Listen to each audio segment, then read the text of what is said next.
Sabi ni Pangulo, doon sa interview sa Vietnam, pinag-aaralan pa, hindi naman maniwala sa pagkakas ng PI. So, tuloy-tuloy lang yung investigation. Bakit naman yung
hindi ko alam sa kanila. Kasi para sa akin, ihiti mo naman to, kinakailangan malaman, higit sa lahat, kailangan talagang tigilin. Isa pa, maliban pa sa sinabi ng ating Pangulo doon sa Vietnam, maliwanag doon sa sinabi ng COMELEC ni Chairman Garcia na itong mga pirma valid pa rin, walang expiry date. So, ibig sabihin, pag dinesisyon nila na sa 2025, halimbawa kung may nagpanahon na, pwede na namang gamitin yung mga pirmang na likom at pinagbayaran. Tapos, 2026, malayo pa yung 2028, gagamitin at re-recycle yung mga pirmang yan. Tama ba yun? Kailangan tapusin na itong PI na to kasi it's a political and it's a peking initiative. Dapat tigilan na yan. Alamin natin kung talagang itapon na ang mga pirmang yan, mag-umpisa tayo ng tama. Tamang pamamaraan, diretso, i-konsulta sa taong bayan, alamin yung mga issue at ang proseso. Ang liwa-liwanag naman doon sa author pa, ang ponente ng Lambino, si Justice Carpio, wala raw pag-amyenda ng Santiago case sa sinulat niyang Lambino. Ibig sabihin nun, yung Santiago na nagsasaad na hindi sapat ang batas para ipaliwanag yung PI process, talagang naghahari pa. Ibig sabihin, kailangan muna magpasa ng batas kung saan maliwanag ang proseso ng PI. Hindi itong bara-barang basta-basta na mga kung sino-sinong opisyal, pinipilit ng tao, sinusuhulan pa ng ayuda, hindi talaga valid yun.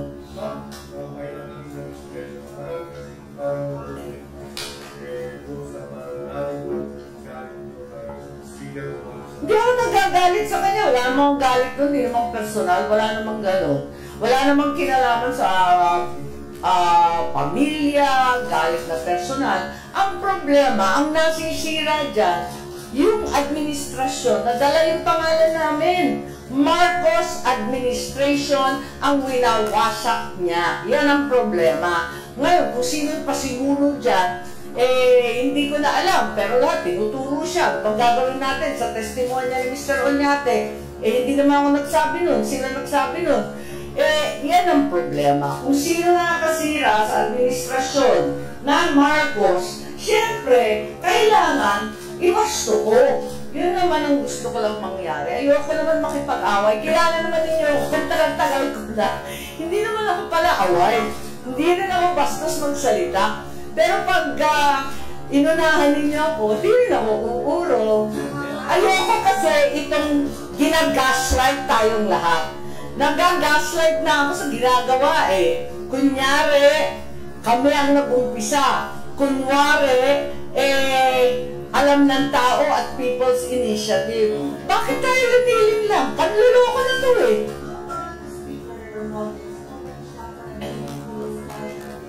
Tapusin mo na yung PI. Otherwise, it has no meaning whatsoever.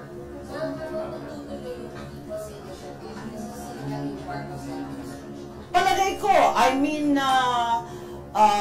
think there's a great waste of political capital which arguably can never be recovered again. Bakit? Para ke? Para kanino?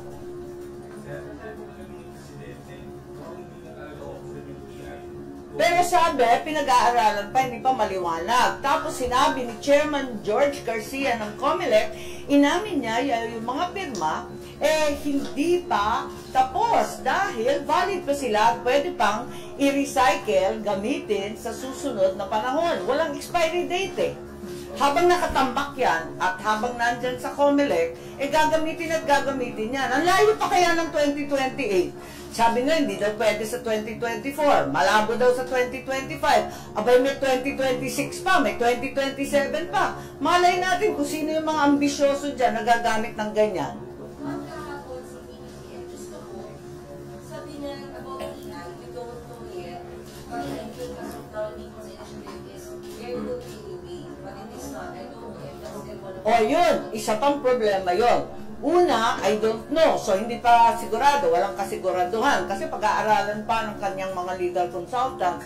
Ikalawa, may binanggit siya, na palagay ko, totoo naman, na PI is continuing. So, walang katigil-tigil. Anong isi-ceasefire namin? Kailangan talagang itigil muna yan. Diba? Ganun naman ang totoong ceasefire. Ano yan ba? Do you need to encourage him more?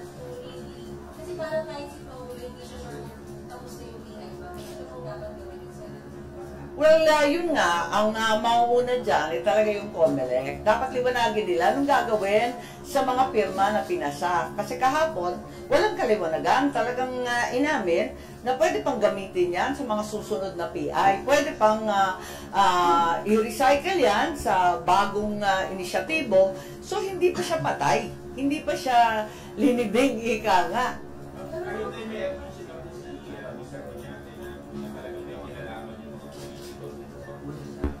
Wala, hindi pa sigurado, di ba? Kasi manggagaling sa COMELEC yan, kung anong gagawin. Kaya kami, ayoko nang mauwi sa pagtsandahan. Nakakatawa nga, hindi pa tapos yung hearing, may statement na sila lahat, may press ko na.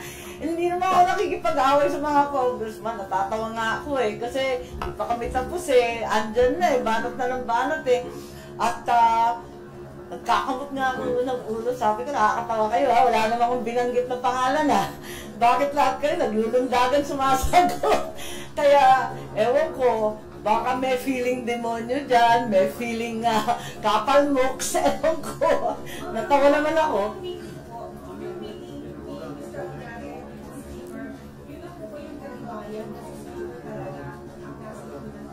Inamin niya inamin kasi niya na bahay ni speaker, tapos lahat ng dokumento, kinuha daw nila doon.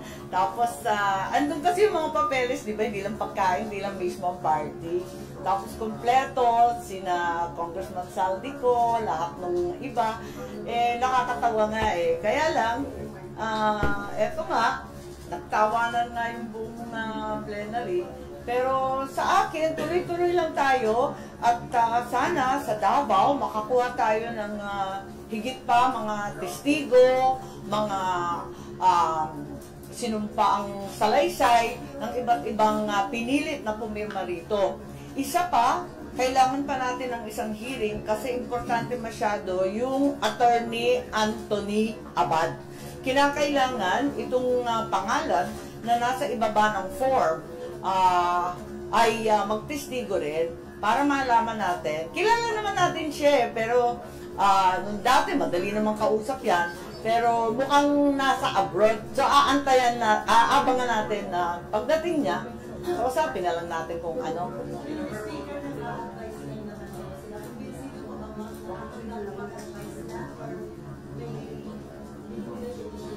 Well, nakikinig naman ako sa lahat. The hearing is ongoing.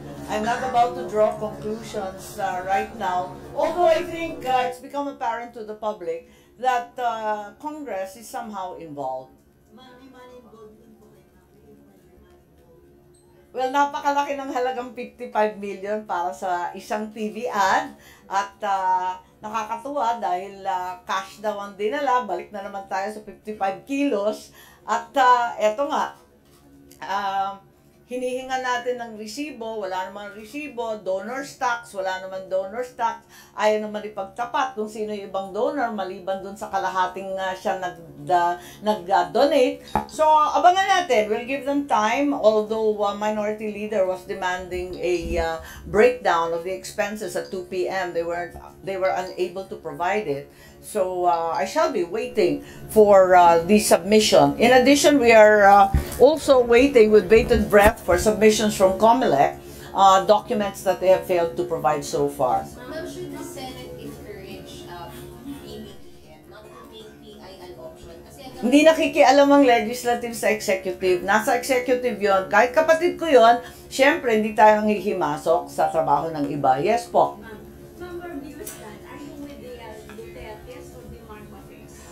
Why should I be required to make a choice?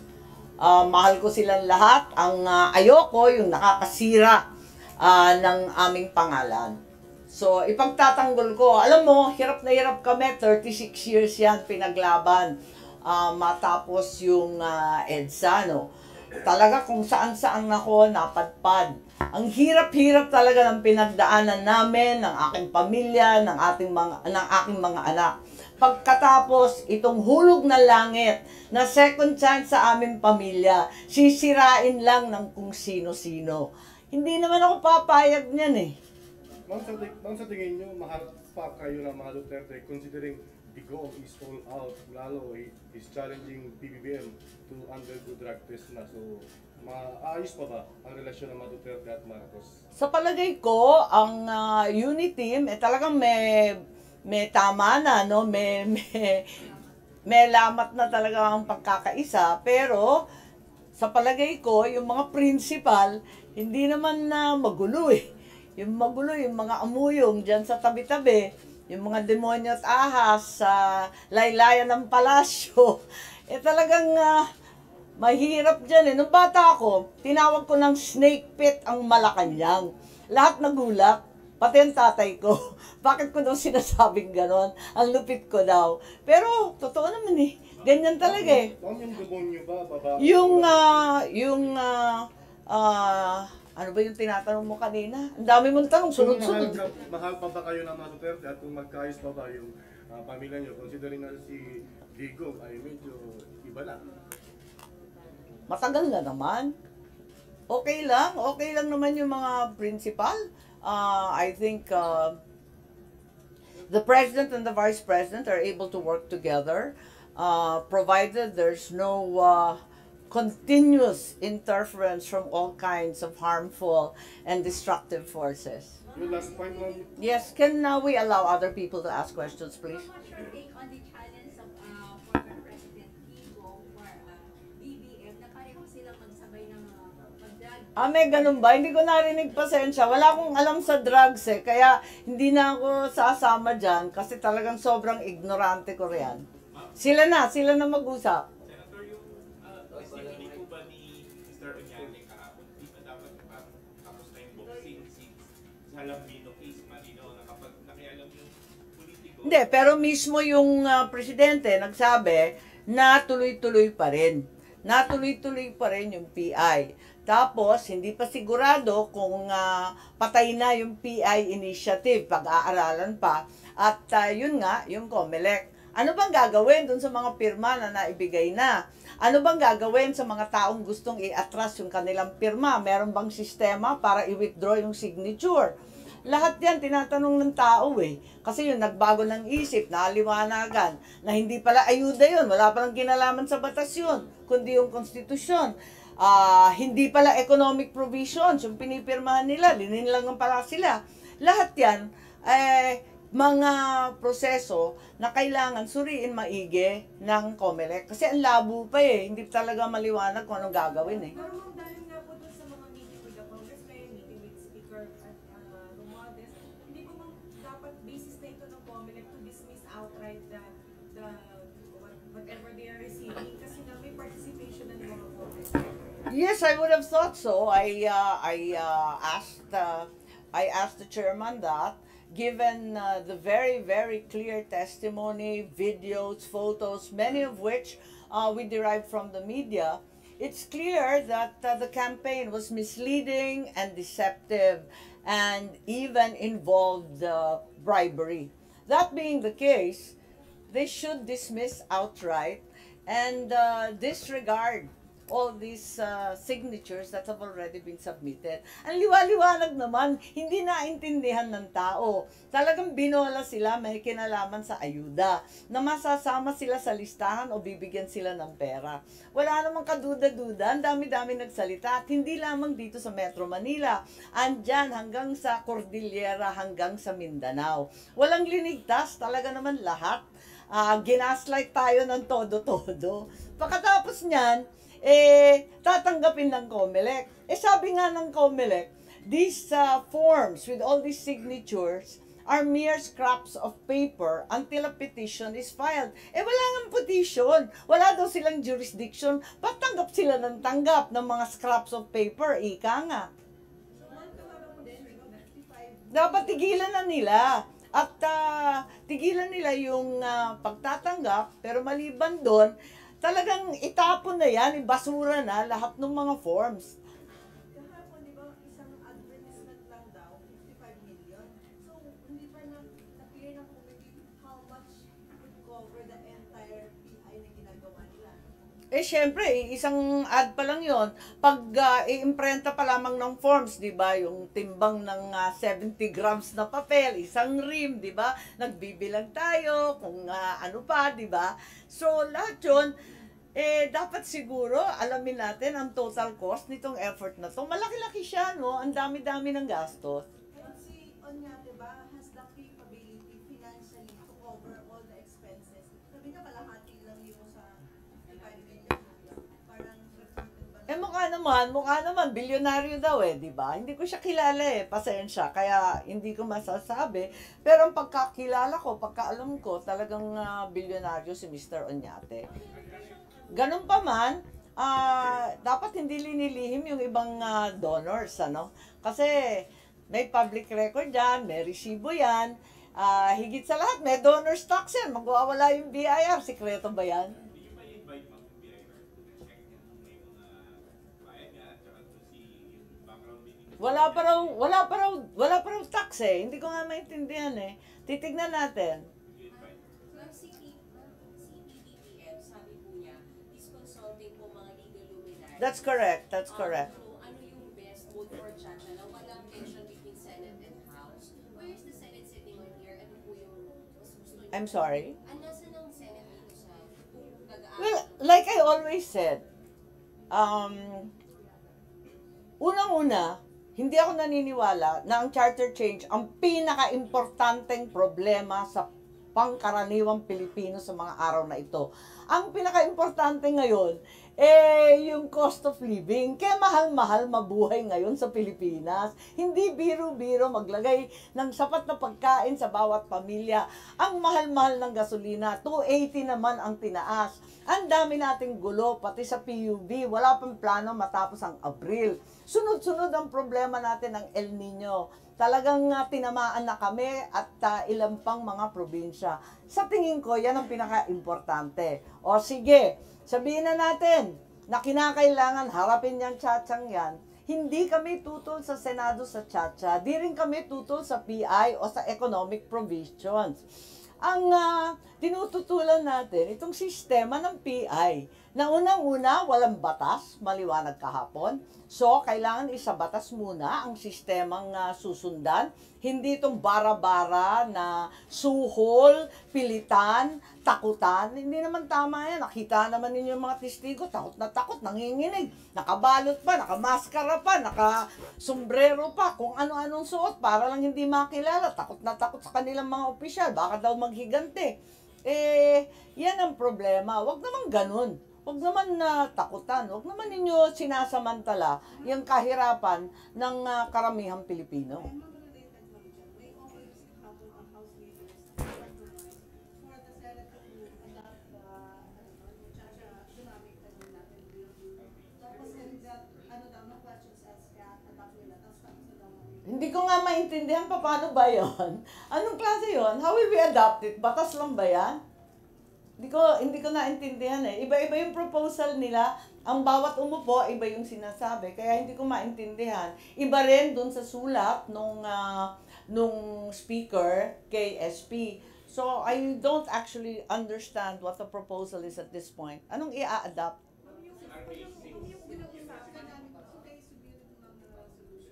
In what way?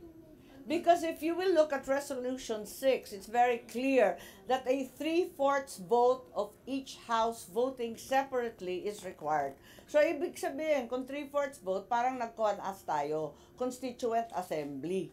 Okay? So, yun ba ang sinasabi nila?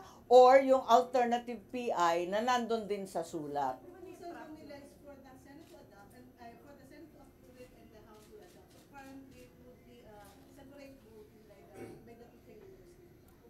Hindi ko kasi maintindihan yung ganong kalabo. Wala namang ganon sa saligang batas. Wala ring maliwanag na ganyan sa batas natin. Anong sistema yon? Con-as? I don't understand. I need to get the specifics. I'm sorry. Kung may ganong resolution sa Senate, Well, yun ang pre-propose namin in the first place, di ba? Kaya nga may Resolution 6 ng Senado, magbubuo ng subcommittee under the Constitutional Amendments Committee at doon i-take up lahat ng mga issues, ikokonsulta yung mga legal, tapos gagawa ng batas na PI o kung anuman, or diretso na sa economic provisions. Pwede rin yun. Kaya iba-iba yung sinasabi eh. pero sa understanding niyo mo, so dun sa yung resolution na dito, ang understanding niyo, con-as po yung magiging setup dapat. Well, without its mentioning the term Constituent Assembly, it mentions 3/4 vote of each house voting separately, which is the definition of a Constituent Assembly, di po ba? Di ba con-as yun? Kasi 3/4 vote eh. Sir, si kahapon sa statement, sabi ni Speaker Martin, he wants to talk to you now so that matapos kung ano man yung misunderstanding or what happened. Are you willing to talk to the speaker? There's no misunderstanding. Ang liwa-liwanag. Dapat i-atras muna yung PI na yan. Itapon muna lahat ng mga forms na pinalagdaan nila. Yun, may pag-uusapan. Pero mismo ang Pangulo sinabi na tuloy-tuloy pa rin ang PI eh. Pero ma'am, bakit po gano'n? Sabi ni Senate President Zubiri, nung nakausap nila si Presidente, nangako na mag-a-appeal, matigilan yung PI. Pero iba yung statement niya sa Vietnam, parang Hindi ko nga maintindihan eh. Speaker gone rogue ba yan? Nakakaaliw eh. Kasi Ba't hindi sumusunod sa Pangulo? Ibang usapan na yan. Ma'am, sabi po ni, kasi sabi po ni Senate President Zubiri sa privilege speech niya, nagkausap sila, sabi niya, promise ng Presidente, a-appeal siya sa stop yung PI. Pero pagdating po sa Vietnam, sabi ni Presidente, pinag-aaralan pa. Kaya nga nalilito na tayong lahat eh. Kasi ang totoo, ilang beses nang binobola, linilindang, hindi lang ang taong bayan, kundi ang Senado. Parati na lang kami naiisan eh. Kasi unang-una, nag-uusap na kami dun sa bicameral resolution. Di ba naka 2 rounds na yan? Pagkatapos, biglang rinatsyada yung PI. Pagkatapos, siningit pa sa budget, yung 12 billion additional panchatsa daw sa COMELEC. Siningit dun sa BICAM. Ako may hawak ng COMELEC budget, ni hindi ko yan nakita. Nakailang meeting kami, subcommittee, plenary, never. Walang nakabanggit ni minsan ng tsacha. Bakit sumulpot yan? Laki-laking halaga. 14 billion total. Saan galing yan? Bakit ganun? Tapos, nagkaroon ng meeting, tigilan yung PI, Resolution 6, ayan, nag-agree yung Senado. Tinuloy pa rin, nakakaloka. Pumunta kami sa Malacanang, kinausap ang Pangulo. Ayan, lumabas yung sulat ni Speaker. Double talk na naman. Meron na namang Resolution 6, pero may alternative PI. Pinagpipilitan pa rin. Saan ako maniniwala nito? Gustong-gusto ko nang maniwala sa kanila. Gustong-gusto ko na isang tabi to at gustong-gusto ko na magtrabaho ulit. Ano ba naman to? It's a complete and utter waste of time. This is useless. Ma'am, sorry, 2 questions on my part. But you agree with PBBM na i-consult mo na yung legal luminaries to look for the best... Loud and clear na kahapon yung mga mismong author, yung ponente.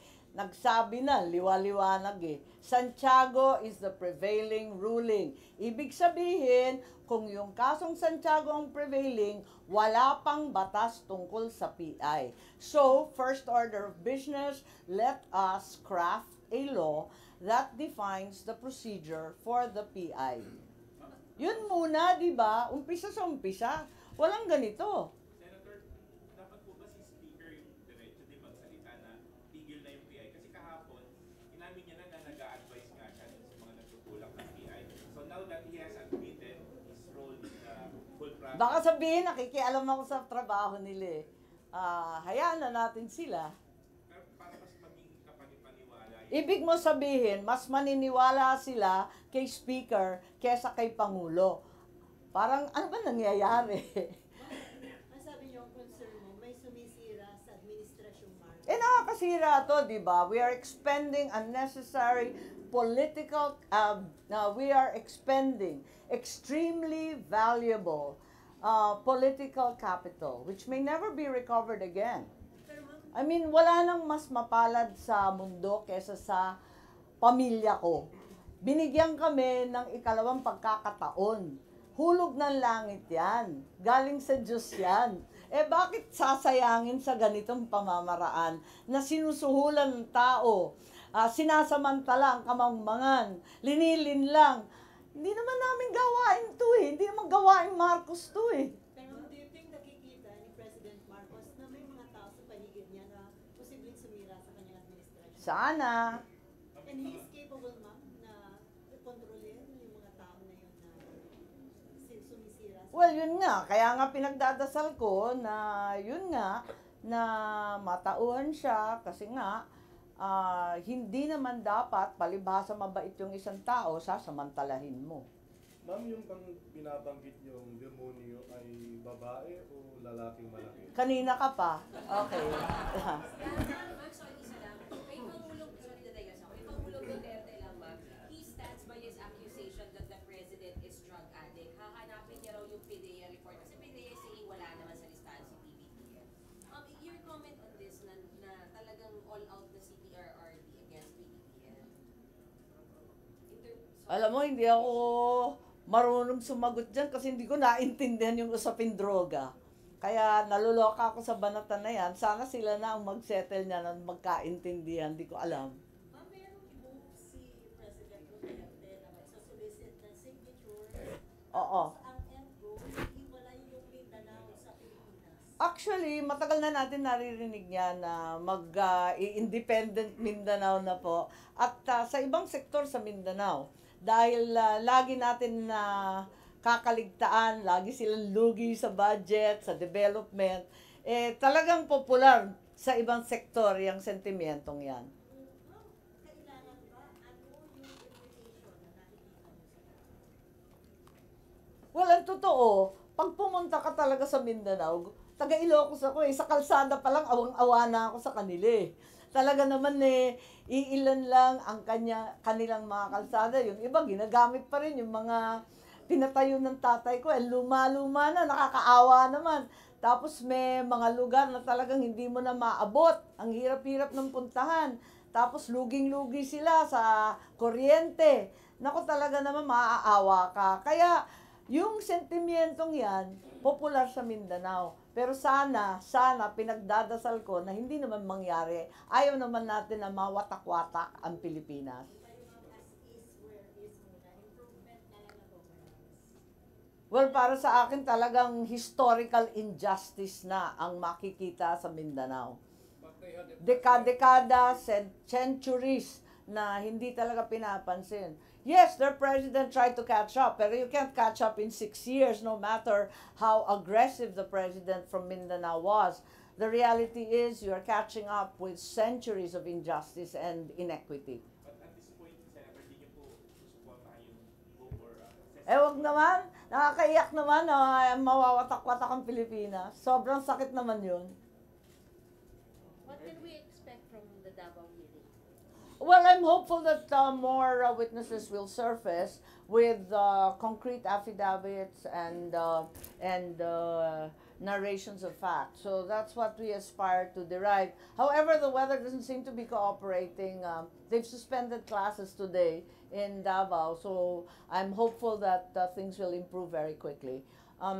Pagkatapos nun, kinakailangan nga natin, tulad ng sinabi ko, yung hearing dun kay Attorney Anthony Abad, yung nakapirma sa ilalim ng form, para ipaliwanag niya sino siya at bahagi ba siya ng pirma, tapos yung et al. Kasi yun ang sinasabi ng pirma. Meron yung sinasabi ng pirma na sila naman daw ang nagpa-imprenta ng mga forms at pirma na ang nakasulat sa ibaba. Wala naman ako nakitang ganon, kaya humihingi rin ako ng kopya nun. Tapos, may mahabang listahan tungkol sa mga empleyado ng Congress. Kinumbidahan namin sila, pero wala namang pumunta. Inaanyayahan ko sila na pumunta dito, kahit yung mga empleyado na nag-text at nandun yung pangalan, pati yung cellphone numbers. Yung iba, chief of staff ng iba't ibang congressman. Yung iba, employees ng House. Yung iba, employees ng Office of the Speaker. So maybe they'd like to come forward and have the opportunity to clear their name. Pero wala pang sumasagot at ayaw naman natin pilitin hanggat kaya. Sana magsalita na lang sila ng kusa. Yung sa Davao ba, concentrated dun sa mga nakapirma sa Davao? Hindi lamang Davao kasi yung iba sa Bukidnon, Cagayan de Oro, ang hirap kasi kung marami sila tulad ng sinasabi ni Senator Bato na napakarami, halos 1,000. Alangan naman na ilipad natin silang lahat doon, mas madali na lang pumunta rito. So nagpadala na ako ng tao today, sa totoo lang, galing sa Senado, para maglikom na ng mga sinumpaan sa laysay, interviewin na yung mga testigo, at alamin kung sino yung handang humarap sa hearing. At tignan natin. Mapapaharapin nyo pa rin dun sila Oñate or totally ibang resource person? Hindi nga kami sigurado at inaanyayahan na lamang namin yung pirma kung nais nilang lumahok or magpadala sila ng kanilang Mindanao representative. Kasi sabi nila, nationwide naman daw ang napag-utusan nila. Di sana yung nakakaalam, pumunta sa hearing at sagutin itong mga paratang at sinasabi ng iba't ibang testigo. But definitely hindi sa Davao matatapos i-adjourn yung hearing. Meron pang susunod. Hindi, inaantay kasi namin yung Attorney Tony Abad. Very important yung kanyang testimony kasi siya yung nakapirma doon. Yung mga et al., di ba, Attorney Tony Abad et al. Yung mga et al, di ko alam Pinapaliwanag nila yung et al, sila raw yung et al Pero wala naman nakasulat Kaya malabo Siya lang yung klaro. Si Atty. Abal, hindi pa pinapunta sa Davao. Or kailan siya? Hindi, wala raw dito eh. Kaya nga inaantay namin eh kung kailan darating. Walang feelers. Ha? No feelers, ma'am, from Sumagot naman, nag-email back naman na wala raw siya rito sa bansa. Pero basta totoong tao siya, ma'am. Hindi ba kilala na natin yan? Naaalala ko siya bilang USEC ng DTI under Mar Rojas. Tama ba? Parang yun naaalala ko eh. Oo. Ma'am, yung sabi niyo kay Dan nasisira yung admin na ang pangalan niyo. Yung sumisira si Speaker Romualdez, just to be clear, are you referring? Hindi, itong mga away-away na to, ito nagkakagulo, eh talagang nalulustay ika nga yung political capital, di ba? Kasi ang laking bagay ng 31 million votes, di ba?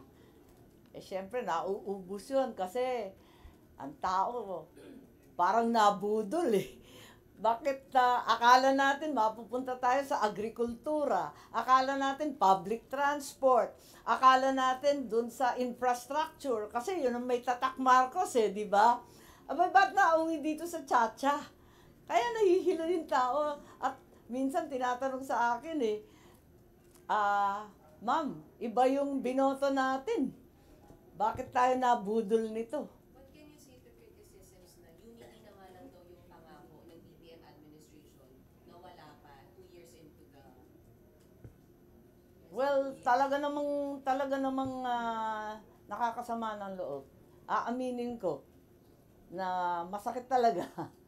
Pero ma'am, you don't see Vice President Sara resigning from the cabinet? Palagi ko hindi. Hindi naman yan, matibay yun eh. At saka gusto niya yung trabaho. Gusto talaga niya na makapagtrabaho ulit. At yun nga, katulad ko, hindi naman mahilig sa gulo yun eh. Gusto magtrabaho lang eh. So yung friendship niyo, ma'am, hindi na-apektuhan itong mga... Hindi naman. Tapos may nagtatanong nga sa akin, yung nagulat ako eh. Nandun ako sa Davao, biglang nagkaroon ng announcement yung tungkol kay Mayor Baste. Eh nung nakita ko nga si Mayor Baste, nagsusorry nga sa akin. Sabi niya, pasensya, sorry, gano'n. Sabi ko, naintindihan ko naman kasi syempre, sino ba naman na anak ang hindi magdadamdam kapag ikukulong mo yung tatay, pati yung ate niya. Eh syempre, talagang maintindihan ko naman. Ma'am, tama bang sabihin na nadi-disappoint kayo kung paano tumatakbo yung administration ngayon? Hindi. Given na yung Hindi naman lahat, ano. Sinasabi ko lang itong Chacha. Talagang parang nakita naman natin sa survey, 1% lang ang abala sa Chacha. Yung 99%, kayod pa rin. Todo kayod pa rin at ang abala nila siguro. Ang libangan natin, yung Katniel, Sara Labati versus Annabel. Mas type pa natin yun, at least katuwaan ano. Pero yung Chacha, 1% lang ang nag-aaksaya ng panahon. Were you able to tell that to the president? Kung nagkita kayo? Kasi nakikita... Matagal na rin kami hindi nakikita eh. Nakikita Kasi nga nagme-medical leave ako, hindi ako sumisipot sa mga family affair. Nagagalit nga nanay ko eh. pero sa minsan, wala kayong... Sorry? Wala kayong naging opportunity or short time para, payuhan o pagsabihan ang... Well, alam naman niya yun eh. At saka dati-rati talaga pinag-usapan. Tinatanong ko nga sa kanya eh. Ano ba yung Chacha na yan? Ay nako, wag na tayo pumasok dyan. Tagal-tagal na usapin yan. Tapos mauubos ang oras natin. Eh, hindi na matututukan yung pagbangon ng ekonomiya. Hindi pa siya pangulo nun. Liwa-liwanag nun eh. Bakit po kaya bigla nagbago? Ko alam. Ma'am, yung... Sige ma'am, isa lang yung kay sa speaker. So kasi may mga statement si speaker, yung mga congressmen and all. Welcome ba sila na umattend sa hearing? Okay lang. Basta may maidadagdag. Huwag namang dagdagan na lang at maging pugonero pa. Pero ano yun ma'am, open invitation or you send them formal invitation po? No naman. Kasi they're always welcome naman to the Senate. I see them all the time in the Commission on Appointments. There's never been an issue every time a congressman turns up. It's an opportunity to exchange views with the other house. Kahit pa-hijack yung hearing.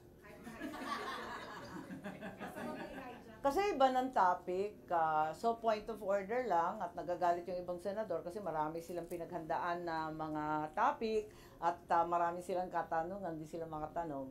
Kasi ma'am, pag Ipit din eh, alam niyo kasi nasa session hall, isa lang kwarto natin dito. Kasi ma'am, pag nababanggit sa hearing ng Senate usually, ini-invite. So nabanggit po kahapon si the Speaker, Congressman Ko, so paano yun ma'am? Sinabi ko naman, they're welcome anytime, oo. Pero sabi ng mga congressmen kahapon sa press con, parang masama yung loob nila kasi hindi raw pinagsalita si Congressman Marcoleta. Ang haba nga ng salita eh. Gusto mo i-time ko? Sabi nila ma'am kahapon, parang binablock daw, hindi pinagsalita. Hindi, point of order lang ng mga kongresista natin, pagkat may isang paksa, yung ating hearing, list na sa paksang yun. Yung ibang inuungkat ni Congressman Marcoleta, that is not to say that they were not cogent and important concerns, but simply that they were not the subject matter of the hearing. Pero overall, yung hearing kahapon, na-achieve naman niya yung mga dapat na na-elicit na information. Well, okay naman, di ba? Nakita naman ninyo. Tuwan-tuwa nga ako, first time ko narinig si Justice Ascuna eh. Bilib na bilib ako, ang galing eh. 80 anyos na eh, ganun pa kaliwanag ang isip at salita. Antindi. So he's a really valuable asset and I'm also very grateful. I know Justice Carpio was extremely busy all day, but he made time to turn up and enlighten us, being the ponente of the Lambino case. That in fact that there was no intent at all to supersede or overturn the Santiago case. Ma'am, will there be additional parang photos or videos that you're going to show? Parang Secret. Yung highlight na lang na in-expect natin sa Davao hearing. Actually, yung Davao hearing, simple lang eh. Mangongolekta lang ako ng testigo para mas maliwanag. Kasi nga, nakita naman ninyo, takot na takot eh. First, nagtatago, nakabelo, naka kung ano-anong costume. Nakakatawa nga eh. Ma'am, may basis nyo para sabihin, ibasura lahat ng naisubmit na pirma sa COMELEC. Naniniwala ba kayo na? Hindi, para maliwanag, di ba? The end na muna, itong mga form na to. Pero posible daw, yung iba legit naman at hindi lahat binayaran sa simula. Paano magiging legit doon? Hindi ko maintindihan paano magiging legit eh. Nakita naman natin, yung mga testigo natin, ni isa nakakaintindi kung anong pinirmahan nila. Yun ang problema kasi dapat maliwanag sa tao at galing sa tao ang mga issue. Eh samantalang di nga nila maintindihan. Ano daw? Unang-una, English ma'am. Ikalawa, voting jointly, malay nila kung ano yun. Di ba? Kasi ang pagkasabi, economic ek-ek. Nung dumating, voting jointly. Wala namang kinalaman sa economic. Eh walang maintindihan yung tao, hindi nila maintindihan talaga. Ang naintindihan lang nila yung ayuda at yung pangako ng pera. What do you hope to achieve after this hearing? Meron bang Aling hearing? yung sa Senate, What are you referring to? sa PI?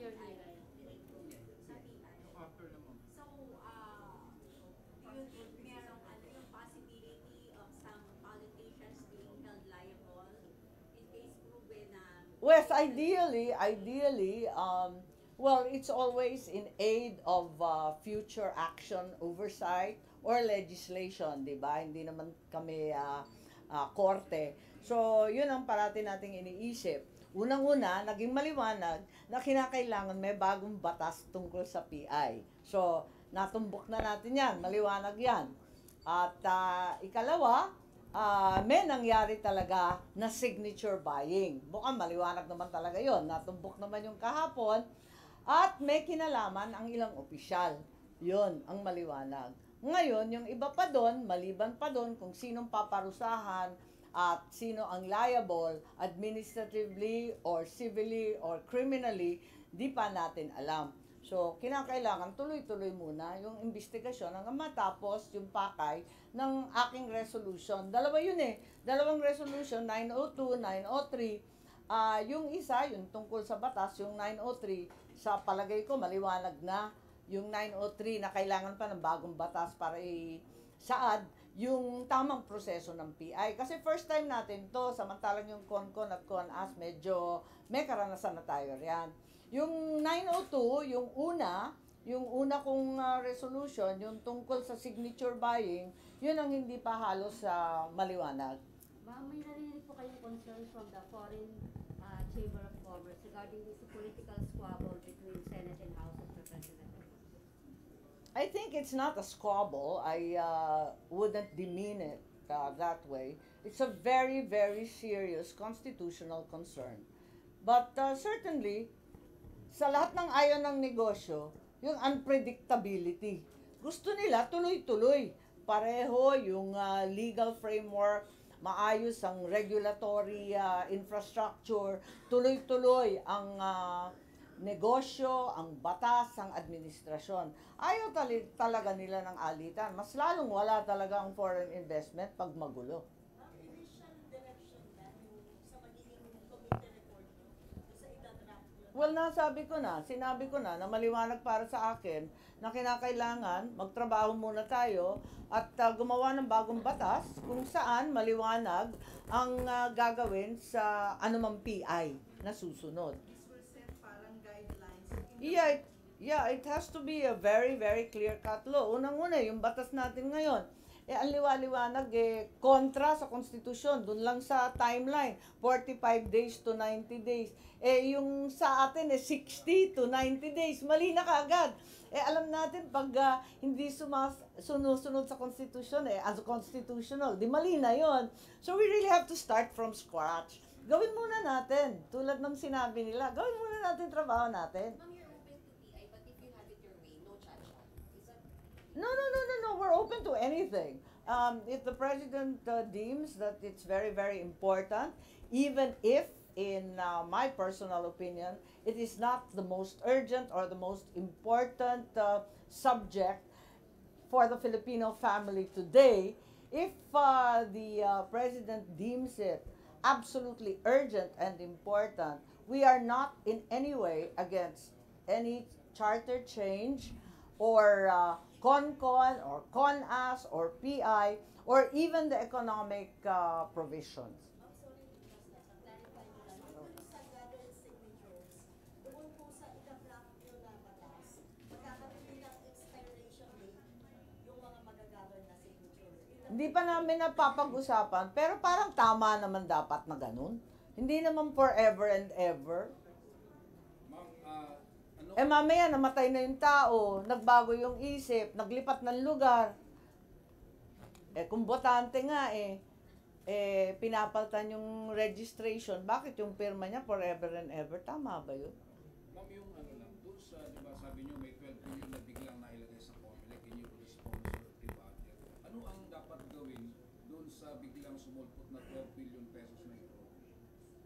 Yun na nga, yun ang pinag-uusapan. Dapat isoli yan sa National Treasury, Or dapat talagang isaayos yan. Hindi naman pwedeng i-shift yan para sa national elections yung sa ating midterm elections. Kasi, di ba, hindi naman pwedeng palipat-lipat yung mga pondo. May 2 billion preparations for 2025.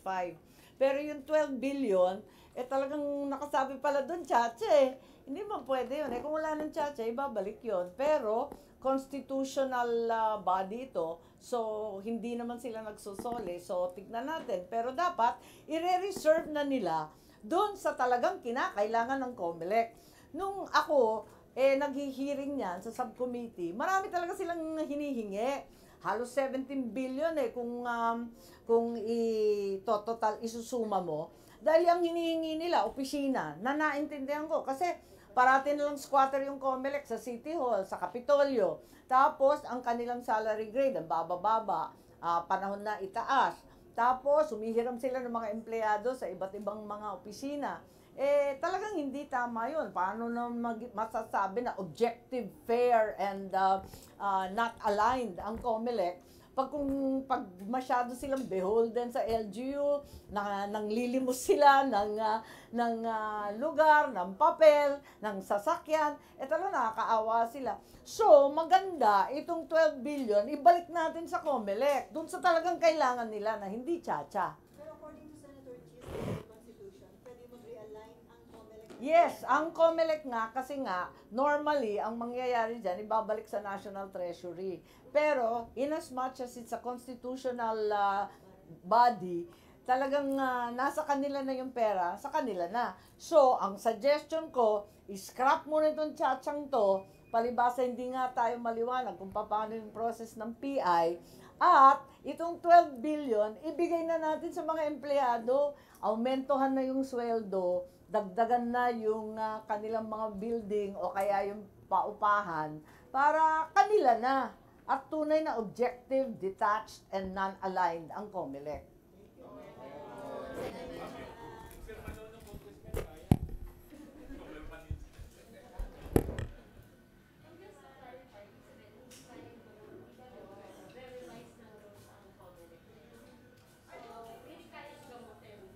din. Well, it is very clear from both justices that it's not within the power of COMELEC to simply write the rules when no law has been passed in the first place. Dapat matapos mo rin sa kasi nagagawa ng hindi pabaliktad. Although COMELEC, again, as constitutional body has very wide-ranging rule-making power, limitado sila kung walang batas. Hindi sila pwede mag-invest. Nakakatawa eh, kasi yung batas na yun, iba eh. Iba kesa sa IRR nila.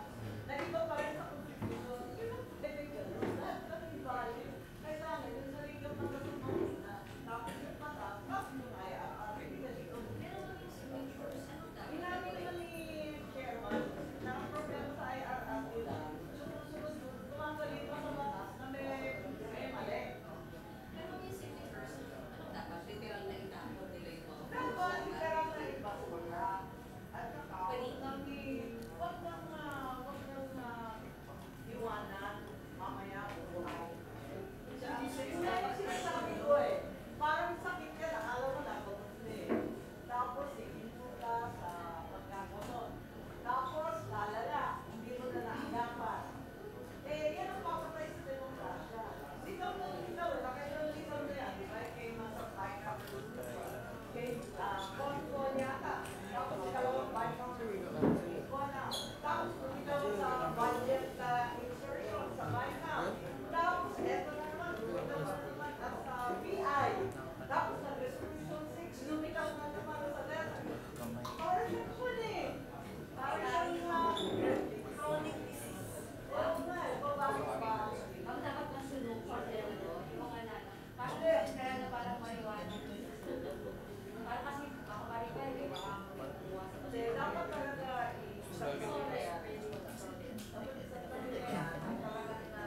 sabi na ni Chairman George, these are mere scraps of paper without definition. That's what it is, scraps of paper. Di ba sila?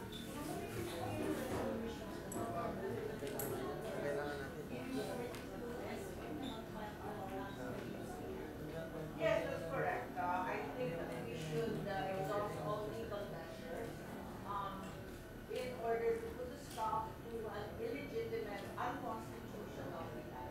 So, sa Supreme Court namin yung hindi ko alam, depende sa legal team ni Eddie. Kasi marami naman modes of action sa ngayon.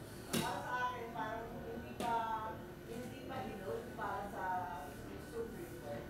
Parang hindi sa Congress. Alam, although maraming nag-anunsyo na, iba't ibang sektor na sila yung magpapayas sa Supreme Court. Para sa amin, sa tingin ko lang, ako yung baka hindi pa hinod yung kaso na i-access. Kaya ang term ng maramang cause eh. Kaya nga ang term ng proper tribunal na hindi nakalagay sa akin tribunal. That's correct, because I think I have studied it more intensively and strategize. Kasi, yun nga eh, iba sa amin eh, parang hindi pa yun sa cause, sa